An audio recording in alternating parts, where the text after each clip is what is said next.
My topic is why Chamber Toastmasters. This actually is an opportunity to honor Chamber Toastmasters as well as to introduce myself. But in order for me to introduce myself, I need to talk a little bit about what brought me here to Rochester.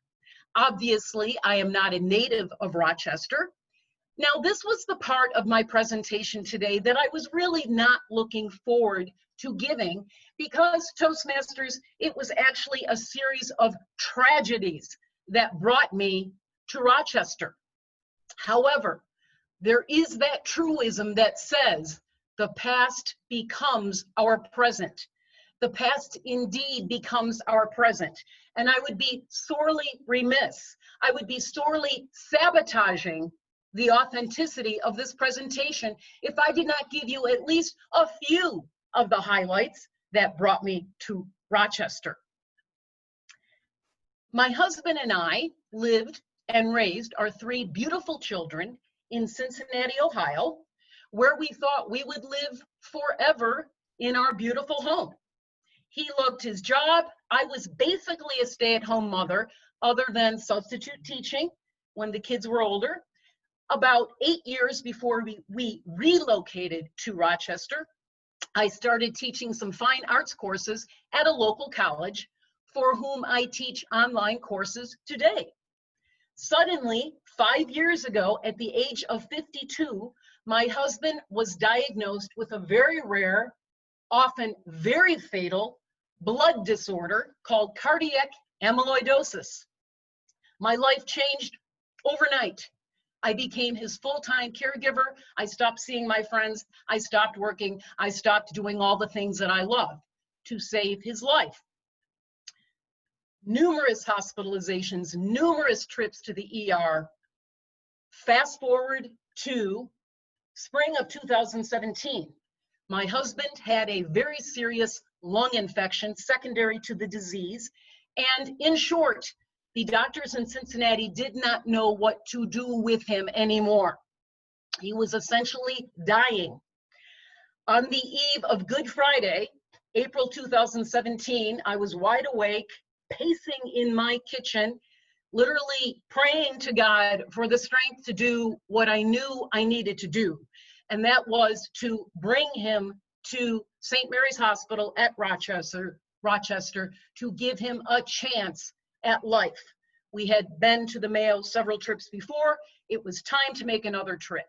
I texted my son at 4:30 in the morning, who was then a student at Ohio State, and I said, John, your father will die if we do not get him to the Mayo tomorrow morning. He graciously, at the drop of a hat, agreed to drive with me for that 11-hour trip.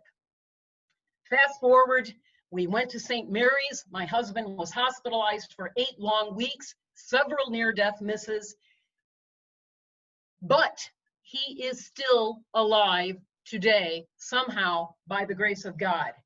And I will add, his quality of life is greatly, greatly compromised. Now, that is all the time I have to talk about that chapter of my life.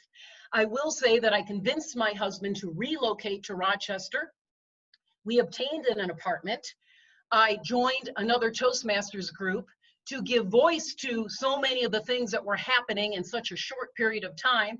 And I was pretending to have a semblance of a life while I was his full-time caregiver.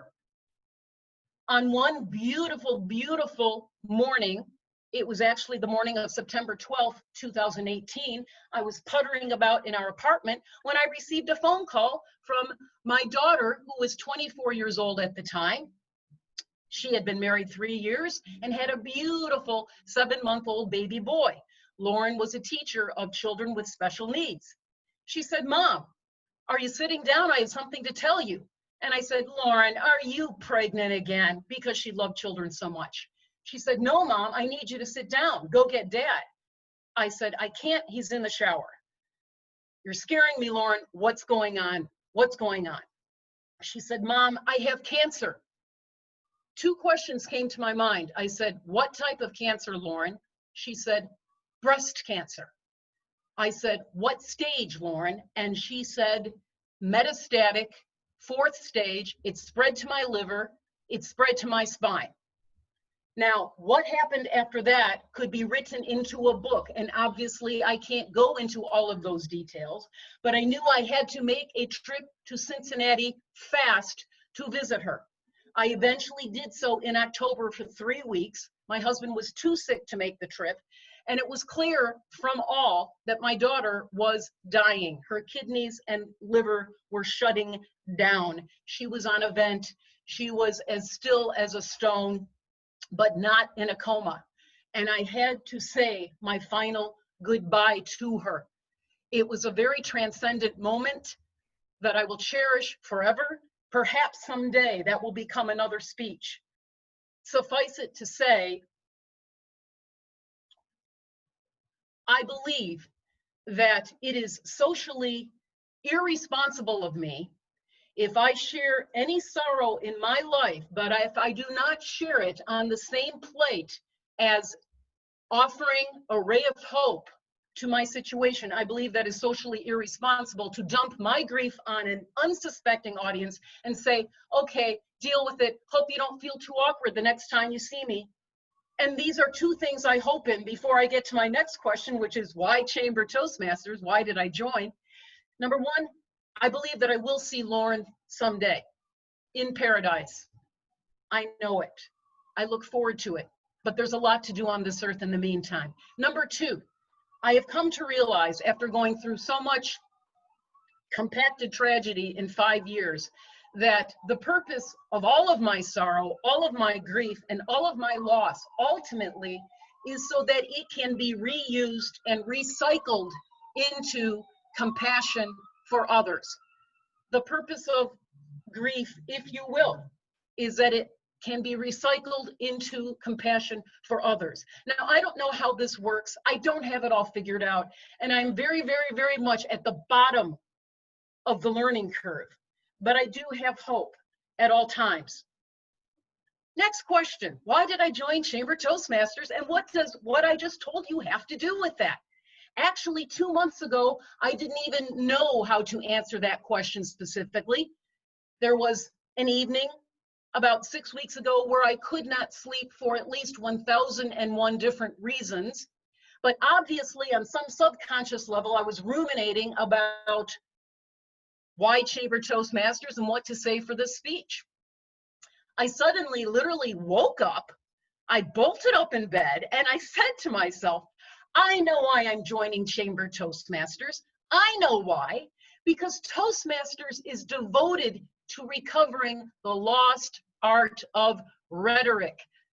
Rhetoric, that skill to speak with persuasion, to speak with influence, the skill to speak with inspiration, and to do it in the most eloquent manner possible, always with the needs of our fellow audience members in mind.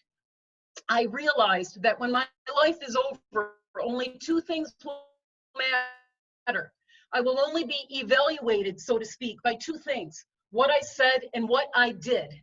And Toastmasters is devoted to the what we say part of our life. It is one of two pillars that we build civilization on, what we say and what we do. And I like to believe in my own incognito, off-the-grid way that by participating in Toastmasters, and yes, Chamber Toastmasters, of which I am honored to join, I'd like to believe that I am somehow helping rebuild one of the lost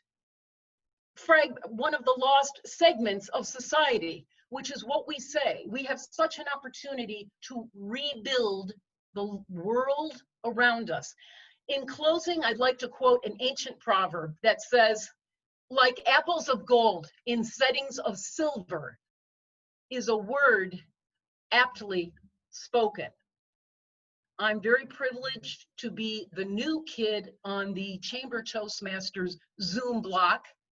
I am a neophyte, admittedly, at this group. I'm looking forward to learning from all of you. Thank you so much, Mr. Toastmaster, fellow Toastmaster, and honored guests today. Thank you so much.